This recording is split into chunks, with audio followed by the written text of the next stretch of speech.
সমস্যার পরে সমাধান আছে, দুঃখের পরে আনন্দ আছে।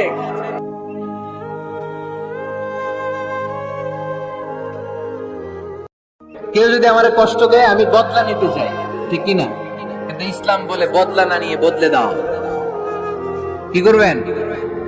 বদলা নিও না, বদলে দাও।